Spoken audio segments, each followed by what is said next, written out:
Hey guys, it's Kevin, and this is the 14-inch MacBook Pro with M1 Pro. So I've been using it for about 6 months now, and it's the best and most expensive Mac I've ever used. I went with a 10-core CPU, 16-core GPU, 32GB of unified memory, and 1TB of SSD storage, and this build was about $2,900. The new MacBook Pros are not cheap, but I treated this as an investment, since I've been using it for work and content creation just about every day for the past 6 months. So today I'll share my overall experience, likes, nitpicks, and updates since launch. Okay, let's start off with the design. Both the 14-inch and the 16-inch MacBook Pro have a new design that's similar to the titanium PowerBook G4.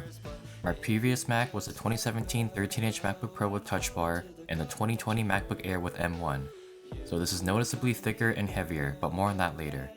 The rubber feet are taller and bigger for more ventilation, and the MacBook Pro text is carved into the bottom instead of under the display. It looks really nice. The Apple logo on the back is bigger, and does anyone else miss that glowing Apple logo? Overall, I like the new design. Alright, so you probably already noticed that there are actual ports now. No more dongles. On the left side, there's MagSafe 3, and it's newer, stronger, and thinner than previous versions. It's tough to remove if you're pulling on it horizontally, but it'll remove easily as soon as there's any angle. It's still more MagSafe to use than the Thunderbolt port though. It also supports fast charging up to 50% in 30 minutes, and the braided cable is removable from the 96-watt power adapter, so if you're a one charger and cable person like I am, then this is all you need to charge all your devices. Next to it, there are two Thunderbolt 4 ports and a headphone jack with support for high impedance headphones. I don't have any of those headphones, so I can't test it. I just use it for AirPods Max so I can edit without any latency. On the right side, there's an HDMI port, another Thunderbolt 4 port, and an SD card slot. It's not the latest technology, but I'm glad they're back. So when you open up the MacBook Pro, you'll see the new display, and it's awesome. It's a Liquid Retina XDR display, basically a mini Pro Display XDR. It has mini LED, 3K resolution, 120Hz, and up to 500 nits when watching SDR content. The display can even go up to 1600 nits peak brightness with HDR content. The bezels are now thinner and symmetrical all the way around, and then there's the notch. Some people don't like it, but once you're using the MacBook Pro, you won't even notice it. Like using an app in full screen turns the menu bar completely black, and since it's mini LED, it's a deep black. The resolution is still 16:9 underneath the menu, so just think of it as extra pixels. And the cursor goes underneath the notch. So there's a 1080p FaceTime HD camera and an LED light. They didn't need to make the notch that big, but I think it's more of a design thing. Like when people see the silhouette, they'll be like, that's the new MacBook Pro. Now the 120Hz refresh rate makes flying through macOS a breeze. The animations like in Mission Control and the Genie effect in the dock are buttery smooth. I do notice that it's not 120Hz all the time, but whether you're just scrolling around or creating content, the display is a joy to use. Okay, the new keyboard is made entirely of physical keys now, no more touch bar. A full height of function keys replaced it. The touch bar was cool, but I used my old MacBook Pro dock most of the time, so I barely used it. But for the times that I did, I used it to scroll through emojis, answer and ending phone calls, and scrubbing through videos. The keys are now back to scissor switches rather than butterfly switches, so it feels really nice to type on and is less likely to fail. With the butterfly switches, I had to get the keyboard replaced, twice.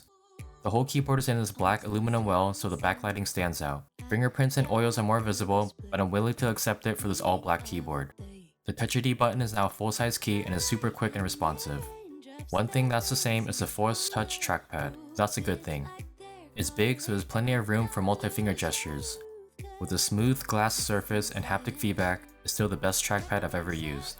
The speakers are new and they sound fantastic. It's almost as good as my stereo HomePod minis but with less bass. If I didn't have them, then I would gladly use the built-in speakers full time. Spatial audio is incredible too. I can hear sounds in places I never thought I could, like here or here. It's magic. Now moving on to performance. Apple announced some big numbers during the keynote, and for my usage, they exceeded my expectations. I don't like to talk about benchmarks since it doesn't represent real-world use, but during my day job, I use apps like Safari and Microsoft Office, and music or podcasts playing in the background. And for content creation, I use Pixelmator Pro, Final Cut Pro, and Logic Pro. I created a video about what's on my Mac, so I'll leave it in the cards and link it in the description box below. I even opened all of those apps for fun, and the M1 Pro handled it flawlessly.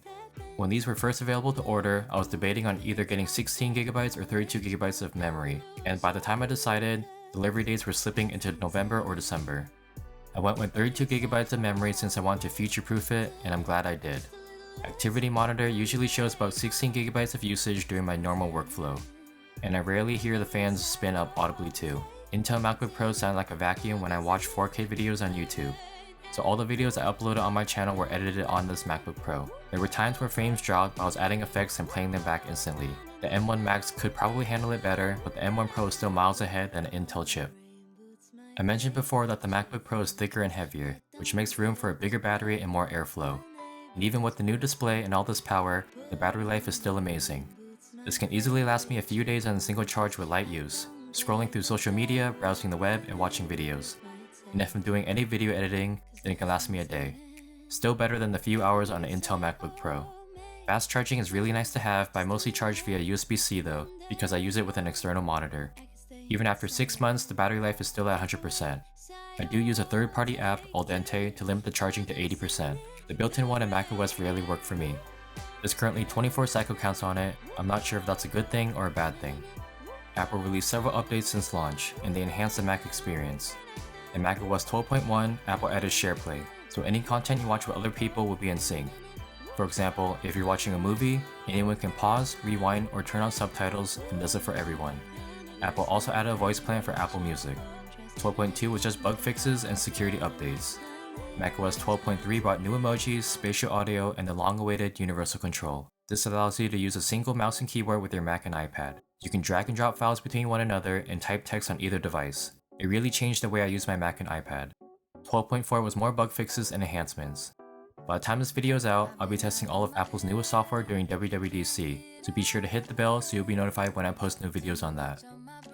For a MacBook Pro priced this much, I am going to nitpick. First, the HDMI port is not HDMI 2.1, so it doesn't support 4K 120, only 4K 60.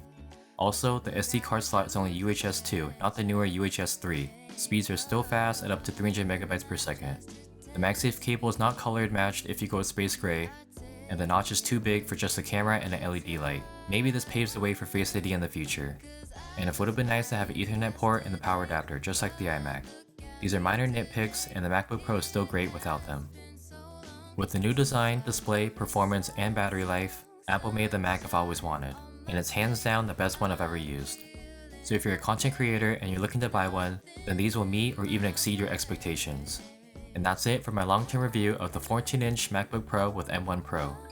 If you enjoyed this video, then please like, comment, and subscribe, and I'll catch you guys in the next one. Bye! I put a dress on today. I don't care what you say, and I'm ignoring